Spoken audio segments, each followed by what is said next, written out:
안녕하세요. 우리는 시간을 거슬러 올라가 5억 년 전 바닷속으로 여행할 거예요. 왜냐고요? 안 될 것도 없죠. 우와! 조심하세요!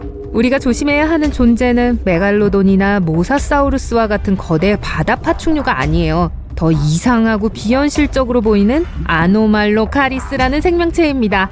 그 이름은 여느 새우와는 다른이라는 뜻인데 여러분도 동의할 거예요. 아노말로카리스는 새우와 현대의 진해를 섞어놓은 듯한 악몽 같은 모습이었습니다. 두 개의 촉수가 얼굴에서 튀어나와 있고 각각 면도날처럼 날카로운 이빨이 줄지어 나 있습니다. 그리고 사람의 다리만한 크기였어요. 몸 양쪽에 난 지느러미로 물결처럼 날개짓을 하며 움직였는데 무시무시한 생명체치고는 우아한 모습이었습니다. 또한 그 당시 지구상의 다른 어떤 생명체들보다도 더 진화해 있었어요. 특히 그 커다란 눈이요. 우리는 눈에 수정체가 하나씩 있습니다. 이 거대한 새우는 16,000개가 있었어요. 일반 지파리보다 4배나 많은데 파리의 시력이 얼마나 좋은지 잘 아실 거예요. 매번 파리채를 피할 수 있을 만큼 좋아요. 그 덕분에 아노는 지구상에서 다른 동물을 먹이로 삼은 최초의 동물 중 하나가 됐어요. 네, 그래요. 지구 최초의 사냥꾼이었죠. 가장 좋아하는 먹이는 삼엽충이었어요. 한 입 먹어봐요. 삼엽충은 개의 고대 조상입니다. 삼엽충 화석 중 일부는 괴물새우의 입부분과 같은 모양의 자국이 있습니다. 과거에는 대기 중에 더 많은 산소가 있었기 때문에 이런 괴물들이 매우 거대하게 자랐어요. 그 완벽한 예는 메가네우롭시스입니다. 잠자리를 생각해보세요. 이제 그 잠자리가 고양이만큼 크다고 생각해보세요. 그리고 날개 폭이 사람 팔보다 길어요. 몬스터 크기의 잠자리인 메가는 다른 곤충이나 심지어 작은 동물도 쉽게 잡을 수 있었습니다. 그리고 하늘을 빠르게 날 수 있었죠. 그 당시만 해도 이 거대한 잠자리에 대적할 만한 큰 새나 다른 날아다니는 천적이 없었습니다. 그래서 가능한 한 얼마든지 크게 자랄 수 있었어요. 과거의 피라냐도 초대형 크기였어요. 메가 피라냐는 오늘날 피라냐의 약 3배 크기였어요. 무는 힘은 거의 호랑이에 가까웠고 호랑이는 사자보다 2배 더 세게 물어요.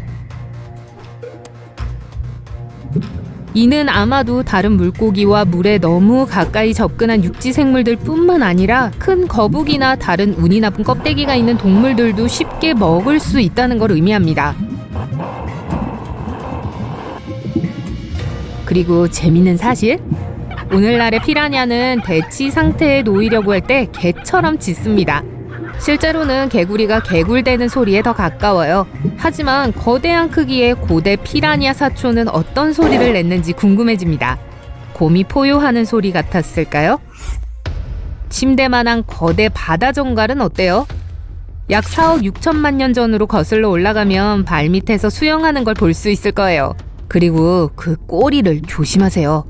과학자들은 아직도 이 생물들이 현대의 보통 육지 정갈처럼 독을 주입하는데 꼬리를 사용할 수 있었는지는 잘 모릅니다. 어쨌든 간에 그 근처에 가고 싶지 않다는 건 확실해요. 그리고 또 하나의 동물이 있어요. 테리지노사우루스. 테리는 긴 팔을 가진 거위처럼 생겼어요. 그리고 이 거위 공룡이 2층 정도로 키가 크고 버스보다 길다고 말했나요? 이 공룡의 앞다리는 티렉스의 팔이 더 짧아 보이게 합니다. 각각 2m 정도 됐거든요. 티렉스 앞다리의 길이의 거의 3배죠. 그리고 그 끝에는 사람 팔 전체 길이의 면도날처럼 날카로운 발톱이 달려 있었어요. 하지만 긴 발톱에 대해 너무 걱정하지 마세요. 테리는 아마도 거대한 흰개미 둥지를 쑤시는데 그 발톱을 사용했을 거예요. 이 거대한 파충류 거위는 벌레와 식물을 먹는 것에 더 관심이 있었습니다. 다음 소개할 또 다른 거위는 메가테리움입니다. 거대한 땅 나무늘 보는 기린의 눈을 정면으로 쳐다볼 수 있었고 무게가 하마만큼 나갔어요. 주로 뒷다리로 움직였고 거대한 꼬리를 지지대로 사용했어요. 거대한 칼만한 크기의 발톱이 있는 큰 발이 있었습니다. 나무늘보는 적으로부터 방어하고 먹이를 찾기 위해 나뭇가지를 구부리는데 이 발톱을 사용했어요. 하지만 땅 나무늘보에게 가장 큰 위험은 공룡이나 검치오가 아니었습니다. 바로 우리 인간이었어요. 네, 인간들이 마침 등장해서 땅 나무늘보와 만나게 됩니다. 그리고 잡아먹었어요. 티타노보아는 15m 길이의 무서운 뱀이었어요. 거대한 메갈로돈만큼이나 컸습니다. 또한 오늘날 뱀들 사이에서 헤비급 챔피언인 그린 아나콘다보다 2배 이상 더 무거웠습니다. 악어는 이 뱀의 단골 메뉴였어요. 티타노보아는 인간 역사상 가장 빠른 올림픽 수영선수보다 3배 더 빨리 헤엄칠 수 있었습니다. 물 밖보다 물속에서 더 빠르고 위험했어요. 그리고 이름에 보아가 있다는 사실을 잊지 마세요. 이 거대한 뱀은 독이 없었어요. 대신 쥐어짜기를 좋아했죠. 아까 그 거대한 새우 기억하세요? 오파비니아는 손가락 크기의 작은 사촌처럼 보입니다. 이빨이 있는 두 촉수 대신 얼굴에 진공 호스가 달려 있어요. 저 호스 끝에는 개 쥐발처럼 생긴 게 달렸어요. 거기에 눈 5개와 입 1개를 더하면 마치 외계에서 온 생명체 같은 모습이 됩니다. 그게 다가 아니에요. 이 생물은 코끼리가 코를 사용하는 것처럼 호스를 사용했어요. 발톱이 바다 밑바닥에서 먹이를 잡아 입으로 가져왔습니다. 이것은 너무 이상하게 생겼기 때문에 그것을 발견한 과학자가 청중에게 연구 결과를 발표했을 때 사람들은 모두 그가 농담이라도 하는 것처럼 웃었습니다. 이제 실존하는 괴물 툴리몬스터를 소개합니다. 멀리서 보면 네시와 약간 닮았어요. 긴 목과 이빨이 달린 주둥이가 특히 그렇죠. 하지만 가까이 다가가면 끝에 입이 붙어있는 긴 코에 가깝다는 것을 알 수 있을 거예요. 모기처럼요. 눈은 더 뒤에 달려있는데 달팽이 눈처럼 튜브 밖으로 튀어나와 있어요. 툴리는 사람 팔뚝만한 크기의 고대 연체동물입니다. 아마도 3억 년 전에 해파리와 새우를 먹고 살았을 거예요. 틸라코스 밀러스는 여러분 얼굴에 미소가 떠오르게 만들 거예요. 너무 가까이 가지 않는다면요? 아니요, 검치호의 친척이 아닙니다. 유대류였고 무엇보다도 캥거루와 더 관련이 있었어요. 그리고 신체 크기를 비교해보면 송곳니는 사실 검치호의 송곳니보다 길었습니다. 그리고 송곳니가 계속해서 성장했거든요. 턱에 있는 수염은 그냥 턱에 불과해요. 아래 떡뼈는 입 밑까지 자랐습니다. 그 송곳니들은 두개골에 뿌리를 내리고 있었고 눈까지 거슬러 올라갔어요. 입을 다물었을 때 그 뼈 수염은 길고 날카로운 이빨이 부러지는 것을 막았습니다. 스타고놀레피스는 뭉툭한 주둥이 때문에 큰 악어처럼 보일 수도 있지만 대부분 해롭지 않았습니다. 작은 머리와 매우 적은 이빨로 볼 때 이 파충류는 자신을 보호할 만한 수단이 그리 많지 않았어요. 그 장갑 비늘의 목적이 바로 그거였어요. 초식 동물의 경우는 커다란 송곳니나 길게 늘어선 면도날처럼 날카로운 이빨이 필요 없어요. 코에 있는 부리 같은 끝은 식물을 캐는 걸 더 쉽게 만들었습니다. 그래서 이 파충류는 악어라기보다는 3m나 되는 비늘이 달린 돼지에 더 가까웠어요. 바실로사우루스는 약 4,500만 년 전에 우리 행성에 살았던 고대 고래의 한 종류입니다. 대왕고래만큼 길지는 않았지만 이 고래는 여전히 다른 고래들과 심지어 상어를 잡아먹을 만큼 충분히 컸어요. 어떤 사람들은 이 괴물들이 오늘날에도 존재한다고 믿습니다. 목격자들은 거대한 해룡을 보았다고 주장하며 바실로사우루스는 그 모습과 일치합니다. 게다가 우리 바다의 90%는 탐사되지 않았으니까 바다 괴물이 숨을 수 있는 공간은 충분합니다. 하지만 과학자들은 370만 년 전 이래로는 이 고대 고래의 화석을 발견하지 못했어요. 그래서 이 신화는 깨졌습니다. 스테고사우루스는 지금까지 살았던 공룡 중 가장 잘 알려진 공룡입니다. 꼬리에 있는 거대한 스파이크와 등에 있는 뼈판으로 쉽게 구별할 수 있습니다. 이 공룡은 기린보다 2배 더 길고 거의 5배 더 무거웠습니다. 하지만 몸의 크기에 비해서 너무나도 작은 뇌를 가졌어요. 개의 두뇌보다 크지 않았습니다. 펠라고르니스는 지금까지 발견된 새들 중 가장 큰 날개폭을 가지고 있었습니다. 오늘날 가장 큰 날개폭을 가진 새인 신천홍의 2배였어요. 그렇게 큰 날개는 펠라고르니스가 이륙하기 어렵게 만들었습니다. 절벽에서 뛰어내려야만 이륙할 수 있었어요. 그리고 마침내 날개를 펼쳤을 때 이 거인은 겨우 시속 65km로 날 수 있었습니다. 오늘날 가장 빠른 새는 그 5배의 속도로 날 수 있어요. 스톤피쉬. 스톤피쉬는 미인 대회 우승은 못할 거예요. 이 미인 대회가 누가 제일 돌을 닮았는지 뽑는 게 아니라면요.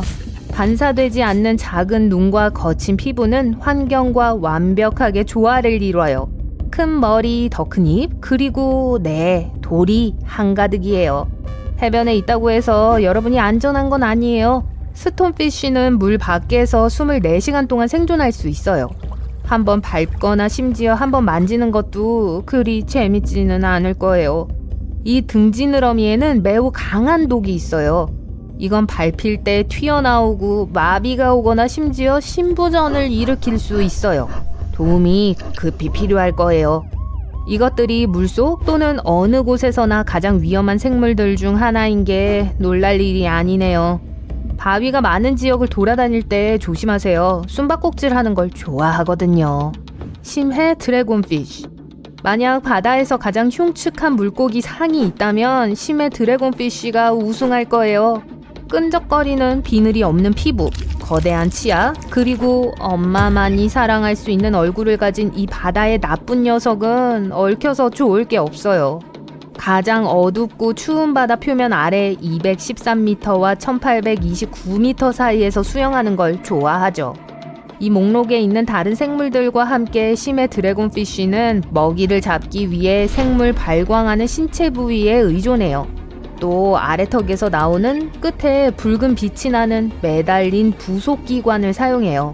많은 물고기들이 이 작은 빛을 먹이로 착각해서 심해 드래곤피쉬의 턱으로 유인되죠. 아주 똑똑해요. 드래곤피쉬 진짜 똑똑해요.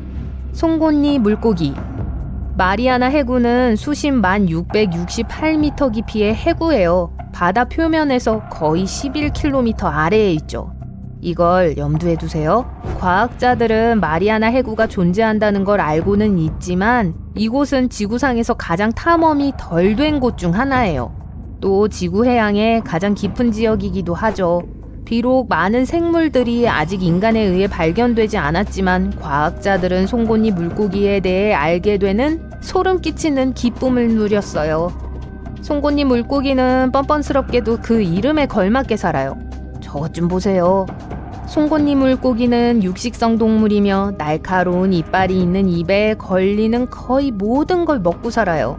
이 물고기들은 먹이를 찾기 위해 접촉 화학 반응에 의존해요.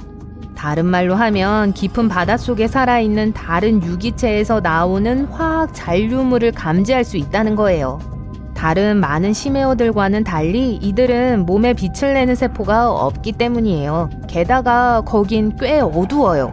그래서 가는 길에 마주치는 게 뭐든 다 씹어 먹어버릴 거예요. 이 녀석들은 꽤 무서워 보이지만 인간에게는 위협이 되지 않아요. 길이가 겨우 18cm 밖에 되지 않거든요. 그렇다고 해도 전 바다에서 느긋하게 수영하는 동안 이런 것들과는 마주치고 싶진 않을 거예요. 둥클레오스테우스. 아주 묘하게도 바다의 티라노사우루스라고 알려진 이 선사시대 물고기는 이빨이 없었어요. 이빨은 뼈로 된 판으로 대체되어 그 크기의 다른 괴물들 중에서 가장 강한 턱힘을 가지고 있어요. 마귀상어. 만약 상어에 관한 영화가 무섭다고 생각했다면 이 다음 심해 생물은 2번 다시 바다에 수영하러 가지 않는다고 맹세하게 만들 거예요. 하지만 914m의 물속에 살기 때문에 직접 보지는 못할 거예요. 마귀상어는 여러분의 최악의 악몽에서 나온 생물과 상어가 섞인 것처럼 보여요. 이 상어들은 검처럼 튀어나온 주둥이와 그에 걸맞은 튀어나오는 턱을 자랑해요. 회색빛이 더 많은 다른 상어들과는 달리 이 소름 끼치는 녀석은 분홍색인데도 그다지 예뻐 보이지 않아요. 거친 표정 외에 과학자들이 마귀상어에 대해 진짜로 알고 있는 건 뭘까요? 글쎄요, 별로 많지는 않아요. 길이가 5m까지 자랄 수 있다는 것을 빼고요. 이 녀석들에 대해 배울 게 아직 많은 것 같네요. 감히 그런다면 말이죠. 그런데 상어는 잠을 자지 않는다는 것 알고 계셨나요? 많은 종들은 산소를 얻기 위해 아가미로 물을 계속 이동시켜줘야 해요. 그래서 그들은 우리처럼 깊은 잠에 빠질 수 없어요. 그래서 상어들이 쉬는 동안 반쯤 깨어있는 거예요. 전형적으로 상어는 심지어 눈도 감지 않아요. 쿠키커터 상어. 이 상어의 아랫니는 크고 날카로운 반면 윗니는 훨씬 작은 살아있는 공포예요. 상어의 이빨이 빠지면 상어는 칼슘 수치를 유지하기 위해 이빨을 먹어요. 상어에겐 꽤 똑똑한 해결책이네요. 주름상어. 주름상어를 공부하는 건 선사시대로 거슬러 올라가는 포탈을 타는 것과 같아요. 왜냐하면 과학자들은 이들의 가장 오래된 조상이 심해를 누비고 다닌 이래 이 뱀장어같이 생긴 상어들이 많이 변화하지 않았다고 생각하기 때문에 때로는 살아있는 화석이라고도 불러요. 이 상어들의 입은 뒤쪽으로 향해 있는 25개의 무시무시한 날카로운 이빨로 가득 차 있어요. 총 300개나 되죠. 1884년에 출판된 에식스 연구소의 회보에 게재된 상어의 초기 연구에 따르면 먹이를 잡아 도망치지 못하도록 단단히 붙잡게 만들어졌어요. 수영하는 사람들에게는 다행히도 주름상어는 바다 표면 아래 119m에서 1280m 사이에 살고 있어서 마주칠 일은 없을 거예요. 아마도요. 이건 치과 의사들의 최악의 악몽일 거예요. 노던 스타게이저. 이 귀요미 좀 보세요. 노던 스타게이저는 분명 해저에서 보고 싶은 게 아닐 거예요. 이 무시무시한 생물은 먹이를 기다리기 위해 얼굴을 위로 두고 모래 밑에 몸을 숨겨요. 테슬 워베공 샤크. 여기 목록에 또 다른 카펫상어가 있네요. 바다 밑바닥에 낮게 누워 끈기 있게 먹이가 오길 기다리죠. 퉁소상어. 퉁소상어는 사실 상어가 아니라 뼈가 아주 많은 물고기예요. 이것 또한 살아있는 화석이죠. 지난 4억 년 동안 변하지 않았거든요.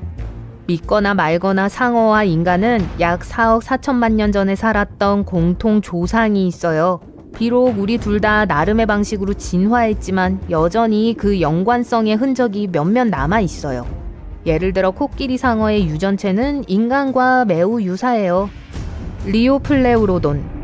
이 무시무시한 생물들의 목록은 무서운 선사시대의 리오플레우로돈에 대한 언급 없이는 불완전할 거예요. 이 육식성 해양 파충류는 주라기 중기의 칼로비아 시기에 존재했고 길이 2.7m로 바다를 지배했어요. 과학자들은 리오플레우로돈이 장거리를 헤엄칠 수 있는 능력과 노처럼 생긴 4개의 다리를 갖고 있었기 때문에 이 심해 해구에서 번성할 수 있었다고 믿고 있어요. 아마 이 지역의 다른 동물들처럼 먹이를 향해 나아가진 못했겠지만 아주 무자비하고 효율적으로 가속하고 공격했어요. 게다가 먹이 냄새를 맡기 위해 긴 주둥이에 의존했기 때문에 과학자들은 사냥 시 이들이 시각에 의존하지 않았다고 믿게 되었죠. 그건 어두운 마리아나 해구에서도 번성할 수 있었다는 걸 의미해요. 약 1억 5천만 년 전 리오플레우로돈은 번성하는 다른 해양 파충류들과의 먹이 경쟁으로 인해 멸종되었어요. 그리고 제가 그게 다행이라고 말한다면 다들 동의하시겠죠?